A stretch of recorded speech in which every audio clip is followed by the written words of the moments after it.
New product or service development process. A new product or service is the culmination of a process, a series of steps beginning with generation of ideas and ending in commercialization. This process is like a hurdle race where new product idea is to cross all barriers to reach the final stage. These stages are outlined in figure 4.6. This is the 8th figure for the new product or service development process. So we have idea generation, idea screening, concept testing, business analysis, product development, test marketing, commercialization, and last is marketing strategy. Idea generation. Product or service idea generation means fusion of perceived need with the recognition of a technical opportunity. The perceived need may be new or old, latent or apparent. However, a product or service idea generates only when a technical opportunity is recognized to satisfy the need. Idea generation involves using various idea sources and idea generation techniques. Idea generation is the systematic search for new product or service through internal or external sources. So, ang idea generation daw ay ang pagbuo ng ideya na naglalarawan bilang proseso ng paglikha, pagbuo at pakikipag-usap ng abstract, konkreto o visual ng mga ideya. Figure number 2, idea screening. From this stage onward, there will be very effort to weed out irrelevant and unsuccessful ideas. The ideas are prone screening is the critical part of the development activity. New product or service screening is the development and systematic use of criteria to evaluate the potential of new product or service. It is an evaluate that relies heavily on managerial judgment and experience.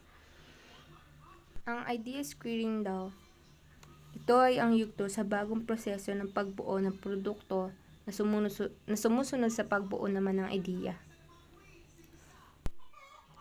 Figure number 3, concept development.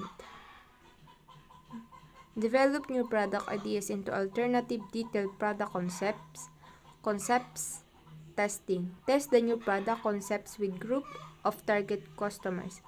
Choose the one that has the strongest appeal to target customers. So this is done through market research. When ideas have survived after the screening process, in this process, the idea or concept is presented to the target market and their reaction are studied to make necessary modification to the product or service before it is launched. Testing a service concept involves producing brochures and literature to illustrate the idea. Ang dalawang ito sa pagbuo ng isang bagong produkto kung saan ang mga potensyal na mamimili ay unang iniharap sa idea o paglalarawan ng bagong produkto. Figure number 4, marketing strategy. In developing a new product, the marketer can adopt 3 types of marketing strategy, such as overall strategy. This strategy is concerned with deciding about the target market, product positioning, sales and profit goals, market share, and etc.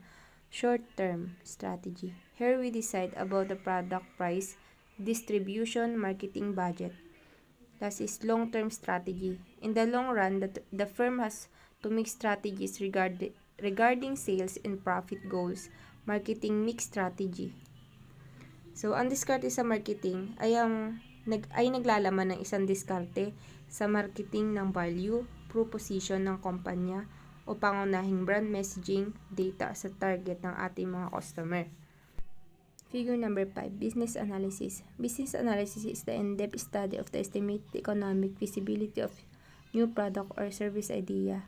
It is an attempt to predict the economic consequences of the product or service for the company as a whole. It is assessing the profitability of the new product idea that helps management in deciding whether to introduce the new product, continue the use the new product, continue the development and evaluation further, or to drop the idea.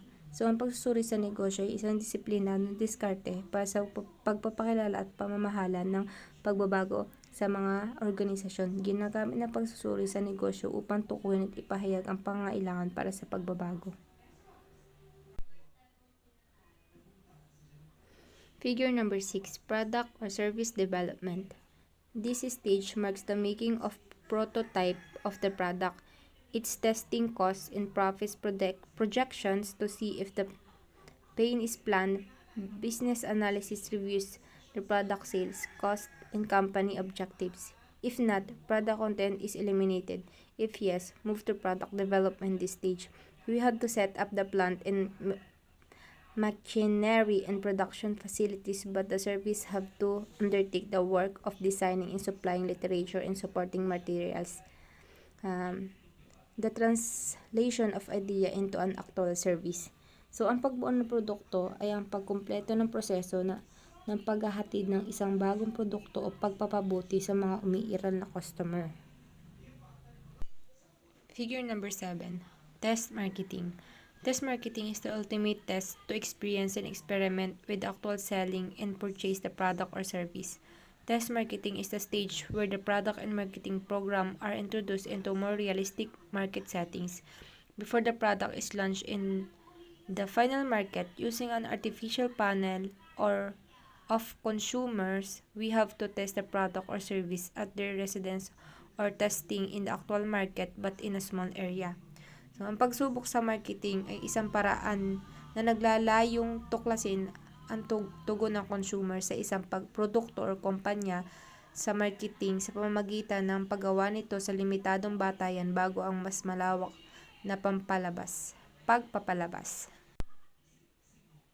Last is figure number 8, launch or commercialization.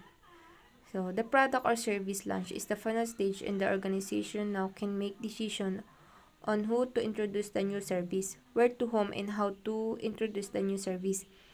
It is at this stage that the life cycle commences. Is it at this stage major decisions are taken regarding the timings of a launch, the geographical location of the launch, and the specific marketing tactics to be used in support of that launch. So, ang proseso ng pagdadala ng mga bagong produkto o serbisyo sa merkado ay ang mas malawak sa pagkilos at ito ay nangangailangan ng mga produksyon, pamamahagi, marketing, pagbebenta o suporta sa customer.